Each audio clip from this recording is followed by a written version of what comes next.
so he obtained one by murdering his mother. There isn't a gun law in the world that's going to stop that. Mental health treatment would have a much better shot. Thank you.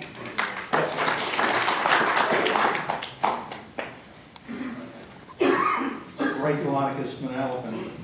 I look at it from the position of it's a matter of violence control, not gun control. I take the position of Mahatma Gandhi, who said, I will fight for freedom, but I will not kill for freedom. There's also an individual who said, what you call Christianity in the West is a negation of the Sermon on the Mount. And please mark my words, I'm not speaking of your conduct, I'm speaking of your belief as to what you call Christianity in the West. Here is the argument in simple terms. If you destroy human life, even in self-defense, the Creator sets up the circumstances, if not in this lifetime, then in a future lifetime within the human condition, where your own life will be taken with the same pain and suffering. You either take your own life or someone else's life. In very simple terms, this is what motivated Gandhi to say, I will fight for freedom, but I will not kill for freedom. And this argument is not discussed in our society or pursued. And I'm asking this group to consider this argument and to pursue it. Is there someone I can leave something in writing? This gentleman right there, sir. Thank you very much for your comment. Yes, sir. Gentlemen, I first want to thank you for coming out here. I also want to thank the Governor of New Jersey for having this forum. My name is Joseph Rouleau. The same government that has failed to focus on thousands of illegal guns circulating in the streets, focusing on law-abiding sane citizens and exercising the rights to protect their families, the same reaches out to us today. The same government that has failed to show courage to eradicate gang killing, thousands in the inner cities, where many of these anti-Second Amendment politicians come from, instead focuses on the rights of upstanding citizens who protect our country. The same government that has failed to implement an immediate plan to stop the aggressive pattern of young adults going on killing sprees in schools, refusing to consider right to carry for teachers, administration, temporary military presence, and/or police. No, just more laws to destroy the Second Amendment and wait for the next shooting spree. The same government that has failed to win the drug war, enabled illegal immigration, gave it to prohibition, and won't face its people and knock the guns in their God-given rights. To gain 15 minutes of fame. That's all these kids are. It's 15 minutes of fame. 3 Caucasians, 3 pretty much the same exact age. They have mental illnesses that need to be addressed.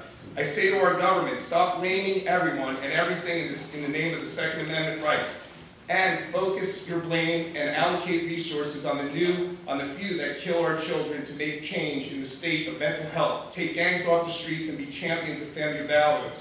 Alas, I say to our government, do what you have been elected to do and save our nation from crushing debt, cutting high taxes, actually pass a budget, and follow the very laws that you make and swear by in the Constitution of the United States. Again, thank you very much, and I thank the governor. I'm a certified NRA rifle coach. I'm also a certified range safety officer. And I volunteer most of my free time as a junior rifle coach here in New Jersey. New Jersey has one of the biggest programs. We have many Olympic shooters that have come from the state. My son, at the age of 13, and he was still in grammar school, he was at the NRA Nationals in Ohio, ended up number 3 in the country for that. That same year, he was invited to the Junior Olympics in Colorado, and ended up 4th, just barely missed getting a medal out in Colorado, which is a phenomenal opportunity. To get that to that level, he has to do a lot of practice, which involves shooting a lot of ammunition. And myself and a lot of the junior rifle coaches and parents, we get our ammunition like anybody who wants to save money over the internet.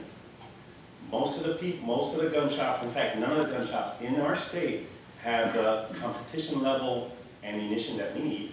And we regularly buy a case of ammo or even 2 cases of ammo at a time, which is 5,000 rounds, 10,000 rounds. If you listen to the media, I'm a terrorist. My son, with his $3,000 competition rifle, he's also a terrorist. If you enact any legislation to restrict mail order sales, it's going to very negatively affect our junior shooters, our parents and everything. It's going to add a lot of cost. Thank you, sir. I appreciate it. Good afternoon. My name is Chris Christie. I'm from Union Beach. I only found out about this assembly early this morning, but I felt that my need as a gun enthusiast and a gun owner to come and speak on it because it so clearly infringes our Second Amendment right. A lot of the points that I wanted to make have already been said, so I will not repeat them. I will instead touch upon the issue of having guards in schools. I am a current student at Brookdale Community College here, and I can tell you from my feelings personally and from talking with other students here that the general consensus is we would feel better with armed people here, trained armed people. Now we also realize the financial factors that come along with that because of pensions and stuff like that that would have to be contributed to for police officers. So our suggestion is, as mentioned earlier, to hire retired officers and pay them on an hourly basis. And that would seem to fit the factor. I will sum up. And what I would like to mention is after the incident at Newtown, I have a 5-year-old nephew who is old enough to understand what happened, but not to grasp the concept of why somebody would do that. And we've had to explain to him in layman's terms what happened. And his question to us was, simply put, why don't they just put cops in schools to protect people? Thank you very much. Thank you for your comment. Yes, sir. Hi, my name is Stephen Johnson. I live in Manalapan. Much of what I was going to say today has already been said. There is another item that touches my heart. When the Reverend from Asbury Park spoke out about the crime and the guns going off in his neighborhood, I don't live there, but I went there to challenge for the election, this last election, and I heard gunfire. I'm a gun owner. I don't want to hear gunfire in my neighborhood. I think we need to do some of the things to resolve the firearms in the hands of criminals. Because it's not law-abiding gun owners like these people here that are shooting up the neighborhood. You know, it's a federal crime to steal a gun. Yet a stolen gun can end up in a drug dealer's home or just a kid in the neighborhood that goes out and finds someone to get him a gun because he's scared.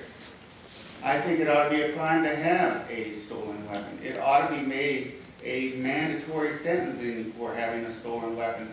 Stolen weapons are reported to the police. Those serial numbers should be on a database you can access from the internet.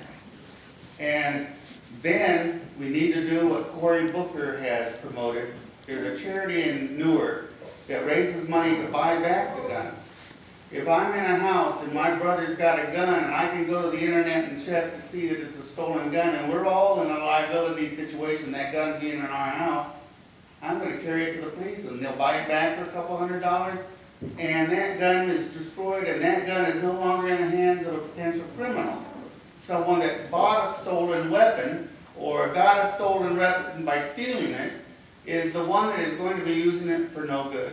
They're the people that are shooting up Asbury Park, and we need to address that issue. Thank you. Thank you. Yes, sir. Yes, good afternoon, ladies and gentlemen, and members of the committee. I thank you very much for having this hearing. My name is Frank Jack Fiamigo, and I'm the president of the New Jersey Second Amendment Society. All right. The individual right of the people to keep and bear arms is protected under the Second Amendment of the Constitution to the United States of America is not just a right, it's a deterrent. Just as the nuclear weapons policy of the United States has a deterrent effect upon any foreign nation that would challenge our status as an independent sovereign power, the Second Amendment keeps at bay those groups inside or outside the USA who might otherwise have designs upon the individual rights of the people. In fact, that is precisely why it was written and included in the Bill of Rights. Our founders knew only too well what life as subjects to an unresponsive governing body could do to the freedoms enjoyed by an independent, responsible people. They had experienced exactly that situation under British rule. It was that experience which prompted them to amend the constitution of their fledgling nation and to codify the rights that held a special status due to their necessity if individuals were to live a free and satisfactory life. And so in their wisdom, our founders drafted a comprehensive Bill of Rights. They believed these to be so essential to free human existence that they could not take the chance that future generations, far removed from the scourge of British rule, would neglect them. That left them with a difficult question. How could they ensure that these rights of the people would never be infringed by a mighty central ruler? Sir, if I may just ask you this somewhat, please. Yes, their answer was both brilliant and elegant. If they could protect the right of a free and independent people to keep and bear arms, there should be no reason for them to ever fear the power of a strong central government with a standing army. Thus, the Second Amendment was born. A well-regulated militia being necessary to the security of a free state, the right of the people to keep and bear arms shall not be infringed. The understanding and intent of that phrase is as clear and rational today as it was at the day it was written. No matter how one tries to bend the meaning of those words, its intent is clear. It is the right of the people to keep and bear arms in order to secure the security of a free state. The people and only the people have a vested interest to remain free, independent, and responsible individuals. Sure. The Second Amendment to the Constitution was a clear warning to the government never to infringe upon that essential right, for if it did, the rights of the people would be lost.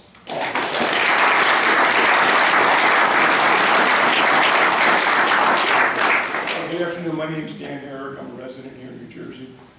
I want to thank the panel for your time today, and I also feel the same way a lot of people who spoke today. I believe that we have enough gun laws here in the state of New Jersey already on the books, and that we should enforce the current laws. Also, I want to mention that everybody knows this is a very emotional topic, and as a result, I'm asking the panel to be very objective and keep an open mind during this entire review process. I also implore you to review research from reliable and objective sources. As an example of a source that I don't recommend is the results of a study that was conducted recently by the Media Research Center with the news media, the TV news media, ABC, CBS, and NBC. Over the last 4 weeks, there have been 111 stories that have been broadcast to the nation in a variety of areas across our whole country. The anti-gun stories overwhelm the pro-gun stories by a number of 8 to 1. And many of those stories were loaded with misrepresentations and incorrect facts. So I'm asking you, if you do some research, do your own research, and go to reliable and objective sources. Thank you very much for your time. Thank you. Ladies and gentlemen, we have called everyone on the list who wanted to speak, and thank you for that. And now, General President has some closing comments. On behalf of the governor who convened this panel and my colleagues on the panel, Peter and I want to thank you all for your input today. There is another public hearing scheduled tomorrow in Newark, and you can get the details about that from the governor's staff members who are here in the room if you'd like. There's also an email address for this group if anyone wants to supplement his or her remarks or wants to make additional remarks, and that is NJ Lathan, Safe Task Force at njdcj.org. Sure, it's NJ-safe with caps, S-A-F-E, Task Force at njdcj.org. As Justice Venero said at the beginning of the hearing, your input is important to this panel and to the governor. So we thank you for taking the time to make them today. I do assure you that we will consider all of your comments with care and in the spirit in which they were given, with thoughtfulness and mindful of how we can keep our children, our families, and all of our residents in New Jersey safe. Thank you for adjourning.